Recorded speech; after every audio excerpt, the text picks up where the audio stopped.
first cruise ship to land here in many, many years. It's Eureka, California. I'm standing at Samoa Dunes recreation area.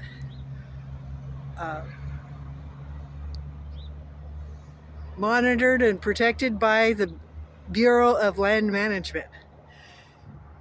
Our property sits right next door to the U.S. Coast Guard. Many people out here today watching this historic event.